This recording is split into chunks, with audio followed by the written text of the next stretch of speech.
Hi, welcome to Marriott MBA Today. I'm your host, Kate Scoresby, and today we're joined by Sunshine Cardell and Trapper Yates. Thanks for being with us today, guys. Good to be here. Thanks for having us. So, you guys are both about to graduate. You've been through 2 years in the program, and you've also managed your time in the program being married and having families.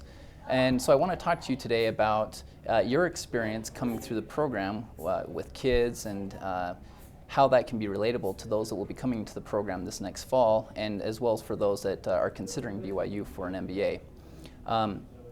So when you were first coming into the program, what were some of the first steps as far as like finding a place to live that you guys took? Well, we visited with current students to find out where they were living and what options were available in the local area. We looked into the YMOUT, the student housing here at BYU, and we really liked that good family feel and atmosphere, and so that's what we ended up choosing. Okay. We looked at YMount as well, talked to a lot of students, and obviously there's a number of different opinions about kind of where people live. But we also were able to find that in Provo, there's a number of places that do kind of government subsidized housing, and even if it's a small subsidy, it still gets it kind of closer to that price range of like a YMount or some of the other less costly options. So due to our kind of family needs, we chose to do that and live down in South Provo, down by the Tabernacle. Okay. And what are some of the avenues that prospective students can take in order to figure out what's going to be the best fit for them? Are there like students that they can contact? What are some of the avenues they can take for that? I would say it's, contacting students if you have a connection there, or using the boards on the online forums that they have, the student forums. I got a lot of good information from those as well. Okay, awesome. Now, everyone looks at the MBA program and realize that it's very demanding. You spend a lot of time in the Tanner building. You're working in teams all the time. So what can your family expect as far as like how much time they're going to be able to see you, and what is going to be their role as far as being in the MBA program? Yeah, so I kind of took the perspective coming in that it would be basically like a job, and hopefully like an 8 to 6, and I'd be home for dinner. And I found first semester in the program it was definitely not that way. I was looking for an internship and spent time early in the morning doing interview practice on campus. And a lot of companies do information sessions, and so the first semester, at least through October, was pretty difficult. I didn't see my family much until later in the evenings. But I did find that if I made it a priority, after that first semester, I was generally able to be home around 6 o'clock, and sometimes it meant later nights studying at home, but was able to at least be there at home. As Trapper mentioned, the prioritization is probably key. When we were coming in, it was just setting clear expectations, but also clear priorities.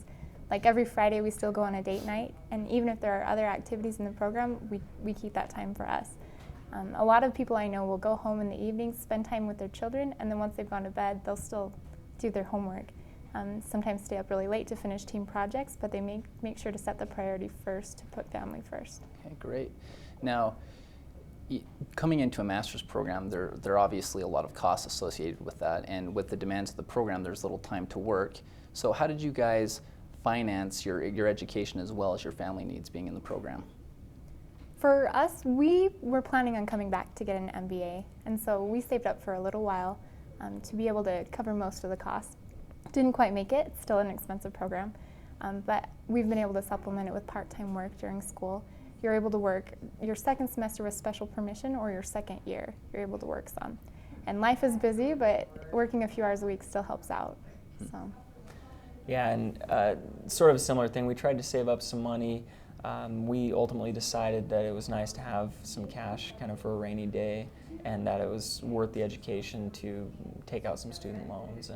And so that's definitely an option. You have to look into your family situation and what you can do, but if you want to do that, then that's a great avenue to pursue. My wife and I, whenever we feel like it's expensive or it's costly, we tend to look at other MBA programs at a similar tier, and it makes us feel a lot better about our decision to come to BYU.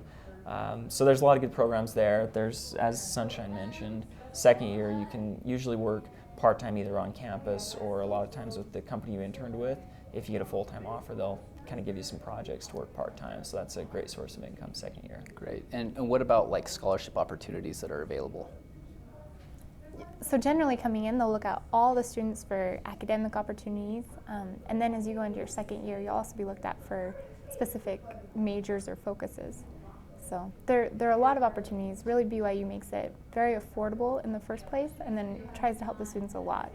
Awesome. Well, it sounds like you guys have a great perspective and had a lot of great experience and success here at BYU. And so thanks for being with us today. And thank you for watching, and join us next time here on Marriott MBA Today.